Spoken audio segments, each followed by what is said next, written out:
the longsword was the most iconic weapon in the original Xenoblade X, then the dual guns would probably be right behind it. This may be mostly due to one or two specific arts that grant you perfect evasion, but regardless, the dual guns are easily one of the best weapon classes in the entire game. Even outside of Ghostwalker, it has excellent tools that allow it to function as a very effective damage dealer in its own right with both a potential and a ranged attack build, and it has access to some of the other strongest and most universally useful support options in the entire game. In this video, I want to take a closer look at the dual guns weapon, discuss its strengths and weaknesses, showcase build options you can use with dual guns as your primary weapon, and also show the builds in action. Once again, I'll be focusing over the weapon instead of an entire class guide, since it's going to be better since you can mix and match support weapons as you wish, but I will be talking about the support options somewhat as well, and this can still be very useful to people learning the game and are going through those classes for the first time to understand more about how the game works. And as always, if you enjoy guide content like this on Xenoblade X and would love to see more on the other weapons, do please be sure to subscribe to the channel, as it does help me out so much.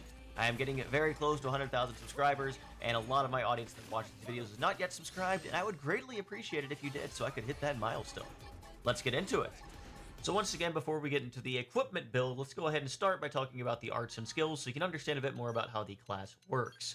First of all, if we take a look at the dual guns arts, the first art that we see is the Aura Early Bird. This is not necessarily a bad aura, but if you have a better option that you can use from your melee supporting weapon, you might want to use that aura instead.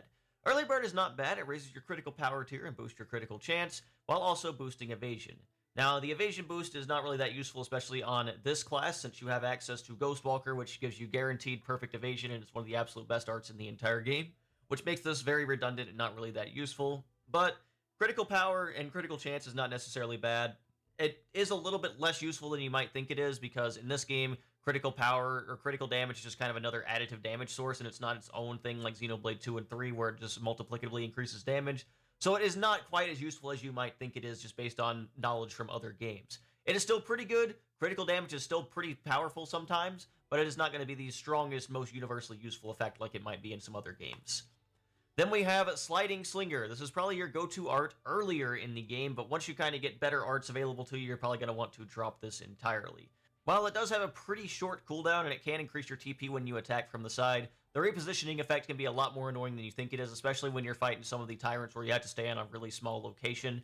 And even just in general, it can be really annoying to try to make this work sometimes. And even outside of that, the hit scaling and hit count is not going to be the highest as compared to some of the other options that you have available to you.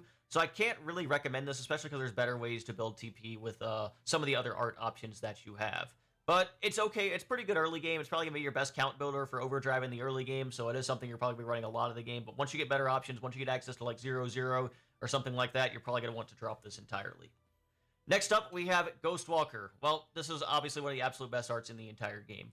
This is pretty much the go-to defensive option in this game. While there are other really powerful defensive options that can also make you basically invincible as well, Ghostwalker is one of the easiest and freest to use in the entire game. It takes no augment slots. It doesn't take anything outside of just using the art and granting that decoy effect to yourself, so you got guaranteed evasion for 8 hits. And during the move, you also get guaranteed evasion while you are just doing the walking animation, and it lasts a decent amount of time, actually, a few seconds, so you can actually get some pretty good mileage out of that as well. I think everyone knows how Ghostwalker is. It's one of the best arts in the entire game. Pretty much if you're running any dual gun set as a support or even as a damage dealer, you're probably going to want to run this art because it's one of the most universally useful defensive options in pretty much any game ever. We love Ghostwalker. It is ridiculously powerful. Great art. Next up, we have Effect Charge. So this is a new art to this game, and it's surprisingly not one of the better new arts, just because a lot of the other ones are ridiculously broken, but even still, it's actually a really solid art. I actually like this art a lot. It gives the dual guns a purple art option finally, which is actually really useful because it allows you to build TP outside of your melee weapon more reliably, which can be really nice to have. I also really like the special effect, allowing you to basically guarantee you get the bonus effect of your next attack. Whether it is a positional damage or a combo damage, it always guarantees that no matter what, which actually is really nice to have, especially when you have some of the dual gun arts, which have some specific combos like that. Like 0-0 has normally would only be triggered by a melee combo, but you can actually trigger it with Effect Charge this time around, so that's something that is really nice to have. It's also an infinite or immediate reuse purple art, so it's very easy to get your TP back in overdrive with this. So all around, really solid ability, really solid art. I like running it on this setup actually myself. Next up, we have Sky High. This is a locked physical, so because of that, it's not going to be as useful for damage. Now, in the previous game, this actually did have some use. because it was kind of a meme thing where you could basically get your skull destroyed and spam sky high out of overdrive once you get out of your skull, and you can kind of glitch yourself and freeze yourself in the air, which was really, really cool. It allowed you to fight any tyrant in the entire game on foot. Unfortunately, you cannot use this out of a skull in this game. The glitch still kind of exists, but you have to basically start on the ground, which makes it significantly less useful, and that means there might be a couple tyrants that are going to be almost impossible to fight on foot, if at all, which is kind of sad. So you're going to have to use skulls for those remaining tyrants now. And outside of that one niche, it's not really that good of an art, so you're probably not going to be seeing it much more often anymore, but it was a really cool glitch that used to exist, at least. And besides that, it's a physical attribute, so you're probably not going to be using it that much. Violent Streak. This is probably going to be your second best general ranged attack art. This is 5 hits, 350% hit scaling, so it's decently powerful, and it increases TP by 100% when landing a critical hit. So if you do have that critical power buff, you can get a decent amount of TP out of this as well. The 5 hits means it'll build up 10 count at overdrive, which isn't terrible at all if you use it after a green art at least. So that makes it a pretty decent option to have. It's really good in a ranged attack build to alternate with 0-0. Not a bad art at all. But if you are running a more potential-based setup, you're probably not going to be using this art, since 0-0 is going to be your primary count builder for potential-based builds. Speaking of potential-based builds, now we have Executioner. This is absolutely going to be your best damage option. It is your TP art. It is what scales off that potential stat. It has 12 hits and has 300% hit scaling, making it a really, really strong and powerful art. And for any kind of potential-based TP build, this is what we're going to be running to do the most damage possible. You also get the special effect of dealing 200% more damage when you trigger a ranged combo. So any art that uses your ranged weapon used before this art will trigger this effect. So any of your ranged weapon arts used before this art will allow you to get the maximum damage and effect. This is one of the best TP arts in the entire game for damage. Very, very strong, very powerful. 300% hit scaling with 12 hits is really, really strong. Next up, we have Combat Limbo. While it is not being ran on this specific set, this is actually also one of the best and most useful supporting arts in the entire game. This basically freezes all of the buffs that you currently have, all of the auras that you currently have, while this effect is active. This can allow you to do some very silly things, like some of the effects of when you can gain like invincibility for a few seconds. You can actually freeze that with Combat Limbo to make yourself entirely invincible, even without something like Ghostwalker. This is a very, very powerful supporting art. It is not necessarily as useful in offline, so you can kill enemies really quickly before it would matter when your buffs ran out. But for Nemesis runs, this is absolutely one of the go-to arts. Just kind of freeze all of your buffs so you don't have to keep refreshing them. Very, very strong. It's not necessarily used on the set I'm going to show off for offline, but it is something that you might want to consider for a lot of sets at the same time. Very good art. So next up, we have Primer. This grants critical power and boosts TP by 200. This is one of the best just green arts to spam in general for overdrive, for getting some extra TP back, and for building up your count in overdrive. And that is one of the reasons it's also one of the most universally useful arts in the entire game. Because of that, it's one of those immediate reuse green arts that can just be generally pretty useful. An extra critical power never hurt either, because dealing more damage with a critical hit still doesn't hurt at all, making this a really solid art to just kind of have on any kind of dual gun set here. Next up, we have 0-0. 0-0 is an absolutely fantastic art. It works great as a count builder if you're using potential build, and if you are doing a ranged attack build where you're doing damage with a ranged attack arts instead of Executioner, it is your best damage dealer. It is 10 hits with 200% hit scaling. Now, I want to clarify something. I don't know if I clarified it entirely yesterday, but in this game, the hit scaling is per hit. So that means the total hit scaling would be 10 hits times 200% hit scaling for 2,000% hit scaling, which is very, very strong. Now, I know what you might be thinking, well, 2,400% hit scaling for Hercules Blow doesn't sound impressive anymore, but please consider the fact that the melee longsword has a much higher general attack power on the weapons than the dual guns do, since you're obviously going to be doing more hits with gun-based weaponry. So that is one of the reasons the 2,400% was so ridiculous. Especially because melee and ranged attack stats can scale a lot higher than potential, so getting that hit scaling on those types of arts can be really, really strong. So once again, this is both a great art for building count and for dealing damage, and if you can trigger it in a melee combo, use it after effect charge or something like that even, you can also get a bunch of TP when you actually hit these, 600 TP total. So there's another additional way to build TP as well. Great for building count after any green art, 20 count for doing that, and it's great for damage as well if you have it set up for that. So another fantastic art all around. And then finally, we have Ghost Factory. This is the party-wide version of Ghostwalker. Now, this one costs TP as opposed to Ghostwalker. This, along with the fact that the AI is not really that great, and along with the fact that you can only get up to Decoy 5 since the general effect is Decoy 3, and even with the buff tier plus 2 from a tertiary cooldown, you only get Decoy 5 as opposed to Ghostwalker's Decoy 6, means it is not going to be the preferred option most of the time. It can still be somewhat useful, but it is not nearly as good as Ghostwalker is on its own just for a single party member. But it does have some effects, and it's still a decently good art just because, well, it's Ghostwalker, right? It's Ghost Factory. It's still nice to have something for party-wide effects as well, and it can increase your timer and overdrive a pretty ridiculous amount since it is one of those party-wide buffs that can increase it up to 20 seconds. So there still are some benefits here, even if it is a little bit less useful. So I am running the knife as the supporting weapon just because it has a lot of very useful effects that can just kind of boost your damage a lot for your ranged weapon here. Particularly, we have full specs. This both boosts your potential and your ranged attack, making it a very useful buff for any kind of ranged attack damage-based build. This is a really strong, just as an aura effect. Going to be a lot more useful than early birds, so I really like running full specs as one of these supporting arts. I also have energy source. This will boost your TP and also boost your potential. So while it is a TP art, it also just gives you 1000 TP back, meaning it's not really a TP art as long as you have at least 1000 TP and are boosting your own potential there. So you get potential up as an effect here. Very useful to increase your damage as much as possible. And the final knife-based supporting art I am running is Black Butterfly. This can inflict ether resistance down, which is really good to increase your ether damage even further. All three of these arts are really good for boosting your potential and increasing your damage by lowering enemy ether defense. So these are really strong supporting arts. That's one of the reasons the knife is really strong as a supporting weapon to go with the dual guns here, and one of the reasons that I do like running it for that purpose. We'll talk more about the knife once we actually get to a video dedicated to the knife, but for now, just know it's a really good supporting weapon. Alright, let's talk about your skills now. So, once again, Core Crusher is one of the absolute best skills in the entire game, and I'm going to be using ether-based dual guns here for my primary source of damage. So we're going to be running the Core Crusher skill because it gives you 150% extra damage when you are targeting appendages when you are using ether-based damage. And this is a ridiculous independent multiplier, which is extremely strong, as I have said before. Since this build relies a lot on ranged combos, I am also running the Combo Gunner skill, which boosts your damage 125% when you're triggering those ranged combos. So anytime you use a ranged art over the next art that you do, you get an additional 125% added to damage, which is really strong. Trigger Happy goes right with this, reducing your art's cooldown by 50% when you trigger that ranged combo.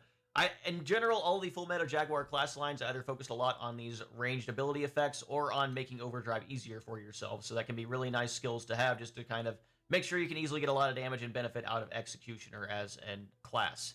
The other two skills, right now at least, are going to come from the Mastermind class. The Inner Search will boost your potential by 20%, increasing the potential stat if you are running a TP-based or potential build or want to get the most damage out of Executioner. And if you're running a ranged attack build, well, on the Full Metal Jaguar class line, once again, we have a boosted bullet skill, which will increase your range attack by 30%, which you'll probably end up running instead. Secondary Accelerator is also just a generally really useful skill to kind of reduce your secondary cooldowns further, but it's not necessarily super necessary if you are doing this offline and you can just kind of kill things very quickly and you have access to the quick recast meter now. The quick recast meter makes Secondary Accelerator not nearly as useful as it used to be, honestly, just based on what I have seen in my opinion. So you could run something like Overdrive Count Up, you could run something like Hellhound. There's a lot of options that you have available to you to just kind of make your set even more useful here if you would like to have more generally useful utility. But regardless, I do still think Secondary Accelerator can be a pretty useful skill, so I do like just running it just in case here. If you do not want to run an ether-based dual guns, that is fine. Just make sure you get rid of Core Crusher for something else. You can still do plenty of damage without it, but Core Crusher still is just one of those absolutely really strong sources of damage that you probably want to be doing if you can afford to. Let's talk about the actual ground gear that you're probably going to want to have now, your setup here. Now, you have a couple options for your ranged weapon. If you're running the potential build where you're doing damage with Executioner, you're probably going to want Ultra Nebulon Dyads 2. This can come with potential up, and it is the ether-based weapon that comes with potential up. It can also come with potential boost. You can get both potential up and potential boost if you are lucky when you get a drop rate for this weapon. Now, the one I have here does not have both of these effects, but it does have night vision.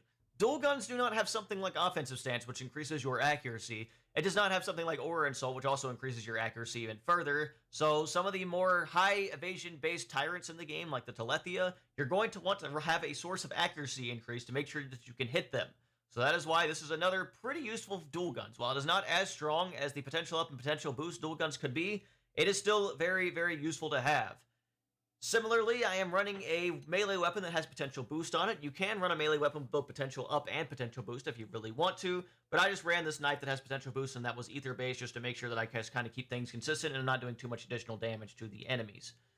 Now, the Dyads, while this is best for the potential-based weapons, you can actually get another good ether-based dual guns called the Ultra Nebulon Pistola, which can come with Ether Attack Plus, Night Vision, and Ranged Attack Up as traits on them, which are all generally really useful traits for your ranged attack build if you want to do more damage with your ranged attack. Once again, Night Vision, great for accuracy, Ranged Attack Up, great for your ranged attack damage, and Ether Attack Plus, since we're doing ether damage, this is really, really valuable as well. So the Ultra Nebulon Pistolia is a great dual gun if you are doing ranged attack builds and focusing on damage with something like 0-0 and Violent Streak instead. For the more potential-based damage build, I'm just running the 5 Appendage Crushers on my weapon slots to increase my damage as much as possible, because that's going to be the best way to increase my damage as opposed to running anything else. Ether Attack Up and stuff like Ultra Fauna Slayer can be good as a damage boost, but it's not going to be as much as the Appendage Crushers, just to make sure that we're hitting the maximum Appendage Softness tier of the enemy. Now, if you know Appendage Softness is and know something that is below 0 for Appendage Softness, you can take away some Appendage Crushers here to do the maximum amount of damage still, and also get some extra bonus effects on it. My last Aux score is just another Night Vision to guarantee I can hit the Telethia. You can also run Ether, Nullify Ether Reflect against Telethia, and you can just kind of rely on just a little bit of luck for the 1 Night Vision. Or if you don't have any Night Vision, you're going to want to run at least 1 no matter what if you're fighting something like Telethia. There are a lot of enemies that don't have a ton of evasion that you can just kind of forego this, and that can be nice as well to just kind of increase your damage further, but it is something to keep in mind. For the headpiece, you're absolutely going to want the double potential headpiece if you are running the potential build that has both potential boost and potential up. You absolutely want to increase your potential as much as possible, so any kind of headpiece can drop these traits, so just kind of make sure that you are running one of those to increase your potential stat as much as you can. I am also running the Original Breaker and Original Trudgers. These are the shop gear that gives you potential. You can't really get potential up as a trait on anything else here. You also can't get potential up as a trait on your left or right arm, so you can run shop gear for that for as much potential as possible. But for the sake of making this build work a little bit easier, I did want to have max TP up as a trait on one of these, so I just ran the ranged attack up max TP up set for my Ultra Infinite Geese here, L. So the left arm has max TP up as a trait, along with ranged attack up, and it also has extend overdrive, meaning that overdrive just lasts a longer duration as well, giving you some more leeway with that. Now, it would have been nice to have some overdrive count up, but it doesn't really matter that much since I'm not really going to be able to spam overdrive running potential-based build anyway. So this is still a pretty good side arm to have, and the ranged attack up does help just kind of increase your damage for 0-0 while you're building towards that big executioner. And then for the right arm, this is definitely not the most optimal right arm. You do have a back attack plus on the one that I have, and I do have the ranged attack up here as well, which is just generally a pretty useful ranged attack ability. But if you want the maximum potential stat, you're probably going to want to run the shop gear instead, since this cannot come with TP up or any other useful traits out of overdrive count up. But regardless, this is a really good arm for the ranged attack setup if you want to run ranged attack, so that is something to keep in mind. I don't know if the back attack plus gets boosted by the effect charge, the purple art. Since that is not necessarily a trait on the arts itself, it's just something that happens with the right arm, so I don't know if that's something that actually gets boosted. But if you can attack from behind the enemy, you can get that bonus as well, which can be a nice just kind of way to get additional additive damage multiplier. And then obviously for the augments here, I'm running 3 potential ups, 1 potential boost to increase my potential as much as possible. And I'm also running a resistance reducer. This is specifically for one of the supporting arts that I have on this set. That is, of course, going to be Black Butterfly, that Ether Resistance Down art. This can allow you to apply it much easier, especially inside of Overdrive, where you also reduce enemies' resistance to debuffs even further. This isn't necessarily a requirement, since you can still kind of apply it easily inside of Overdrive a lot of the time, but just having one of these does make it pretty much guaranteed, so that is really nice to have. Now, if you are running the more ranged attack focus setup, instead of the headpiece that I currently have, you're probably going to want to run one of those eye patches that has appendage crushers on it so you can save a slot on your weapons so you can run ranged attack up on it. You may also want to run a appendage crusher on your knife weapon, since that can be a potential trait on that. You don't need potential boost as your knife weapon effect. And that means you can also run another ranged attack up, so you can kind of increase your ranged attack even further and get a pretty high amount there. And of course, if you're not running the potential upset, you can also run Aura Rapid cooldowns in your armor augment slots, which is really, really nice to just kind of spam arts even more, and make sure you can just kind of keep those damage numbers up if you want to. And you can also even run Overdrive Gain TP again. That's another really good option to have. So there's plenty of options, and you really don't need potential to still get a ton of damage. I'm not even going to have the absolute most ranged attack on my ranged attack setup here, and I'll still be able to kind of truck through enemies without too much effort because, well, damage multipliers and understanding how the game works is just really that strong in general. Honestly, there is way too many things to talk about in this game when it comes to discussing weapons and build options, and that is why it takes way too long to actually get to the demonstration portion of these videos, but thanks for bearing with me. Let's go ahead and show off how to use the dual guns practically and how these build options work now. Once again, I kind of showed this clip at the beginning of the video, but I just want to kind of explain a bit more about what is going on now. Once again, I aggro the Telethia to make him stop in the exact spot so I can actually fight him on foot. And that is fairly simple to do. I activate Overdrive, and with the Overdrive extension on one of my augment slots, I have 40 seconds immediately. I activate Overdrive, or Ghostwalker, to make sure I don't die, because Ghostwalker is one of the best arts in the game. And I can immediately chain that into 0-0 for an instant 20 count. Now, by alternating Primer and 0-0, I can get to 100 count very, very easily. I think I actually stop at 80 here, because I'm like, well, that's probably enough. But regardless, you can just use Quick Recast, alternate Primer and 0-0 for a very easy count, thanks to the new Quick Recast mechanic. I use Primer one more time, and then use Black Butterfly. This is going to lower the Ether defense of the Telethia, ideally, once I use it. I also made sure to grant myself Energy Source and full specs to increase my potential as much as possible. And then I can use Effect Charge in order to increase my potential, or my TP, as much as I can before using my Executioner there to end the fight very, very quickly. I didn't even need all 12 hits of Executioner because Telethia just went down that quickly. And once again, I only had about 706 potential. You can definitely get more potential than that. You can get over 1,000 potential if you really need it. You just don't really need it most of the time. For offline play, anyway. You can definitely run with some more utility belts when you're doing it offline. Next, we have Farsus. I did mess up the start of this fight by forgetting to activate Overdrive at the very start, so I kind of cut off that part here. But the general strategy, once you do activate Overdrive, is basically the exact same here. Just alternating Primer, and 0-0 in order to build up my Overdrive count. Make sure you activate your buffs. Make sure you apply Black Butterfly, and you should be good to go. Make sure you're standing on the sphere close enough to him that you can actually hit your attacks. You can see I'm kind of slightly out of range for Black Butterfly and Executioner right now. But once I kind of move just a little bit closer, it lets me do it just fine without having to fall in the water underneath. So, because I was worried I wasn't going to be able to apply Black Butterfly, I just do a very quick Executioner there. And that was without the all the buffs and all the debuffs that I could possibly have. And that still did almost half of his health. So you can see here, Executioner is still really, really powerful with all the effects that you can possibly have. Make sure to reactivate Ghostwalker there. And then I use Effect Charge, and I'm able to get my TP back. I'm already back at max TP. And then Executioner one more time after applying everything there, and Farsus goes down pretty easily as well. Next up, I'm going to show Gradivis. I promise I'll get some new super bosses for the next video. These are just kind of the more generally useful ones without having to go into the Chapter 13. And I make sure I just kind of do the exact same kind of strategy here. Activate Ghostwalker to dodge the multi-hit attack that Gradivis has. And make sure I have Ghostwalker for some of his more powerful single hits. And then it's just alternate Primer and 0-0. This is a really good thing to do with Quick Recast, thankfully, in this game. Just makes it very, very easy. Even if you don't have Quick Recast, you can just wait a little bit of time for 0-0 to come back, and you can easily build that Overdrive count even on potential builds like this. Now, since you don't always need the most damage, you might want to run like Overdrive count up as your weapon slot so you can get Overdrive faster if you really want to just kind of speed run some of this stuff. Make sure you give yourself your buffs. I'm going to go ahead and give myself Energy Source and full specs. I make sure to apply Black Butterfly as well to reduce his ether as much as possible. And then I use Effect Charge to boost my TP. And you can see that Executioner is doing a pretty big chunk of his health, even though he has 100 million HP. So, at this point in the fight, it's just going to be just kind of repeating these patterns. Make sure I use Ghostwalker whenever he does a big multi-hit. Make sure that I have that applied all times.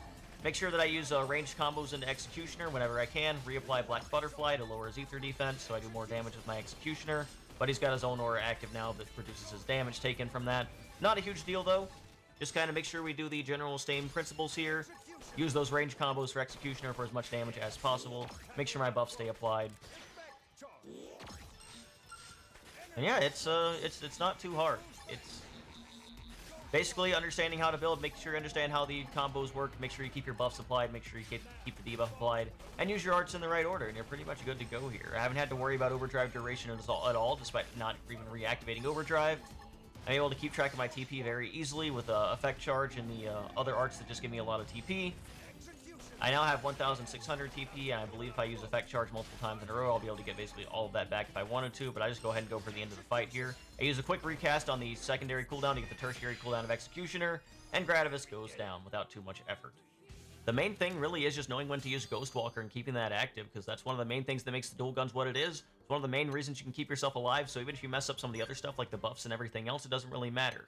Now I'm going to run the ranged setup here, where I run a different setup of what I was normally doing, where we focus mainly on ranged attacks. So I no longer have Executioner equipped. I'm going to be doing my primary damage with 0-0 into Violent Streak here, and you're going to see that this works just as well. Now, the Energy Source does not work as a buff anymore since that's a potential buff, and I'm going to be doing mostly range damage. Full Specs obviously still works fine, so I do make sure to activate that. I also have Aura Rapid Cooldown now, so I'm able to use that and just kind of use my arts more often now once I activate that. 0-0 still works great as a count builder when you're doing this too. You can see, even while I'm building count, I'm also doing chunks of Farsus' health, which is also really, really funny. I haven't even kind of gotten to the part where I was going to be able to just kind of chunk him really easily here. I go ahead and try to apply Black Butterfly. It honestly doesn't even really matter if you do this or not, because I'll still be able to chunk him without it, but, you know, just for the sake of showing it off. I accidentally used Violent Streak here. I meant to use something else. That's going to not do much damage at all because it's from the melee into range where you don't get any additional benefit out of doing it. But then I'm able to use Primer into 0-0, and that's going to just destroy the rest of his health bar with all of those hits going off there. That was pretty insane amount of damage just from the ranged attack setup here. I don't even have the most ranged attack. I could have even more ranged attack if I really wanted it. So, ranged attack, also a really good set. So, Executioner TP potential set and the 0-0 ranged attack set are both really, really good options that you can consider running. I think that is probably going to end up covering for this video. Xenoblade X is a great game where you can run any kind of setup you want, and as long as you understand how the game works, you can get a lot of success out of it. Ranged attack, potential, it doesn't matter. Dual guns are still broken anyway. This game is broken, and it's a lot of fun. I hope you guys learned something from watching it, and if you did, please be sure to like, comment, subscribe. Make sure to share with your friends who are new to the game and who may like dual guns. Make sure they understand how to use Ghostwalker as well, because that's really the most important thing. Thank you all so much for watching. Have a wonderful rest of your day. Please come back for my future weapon guides and any other guides I might do on this game, because I do have some other things prepared. And as usual, I will hopefully see you back here soon.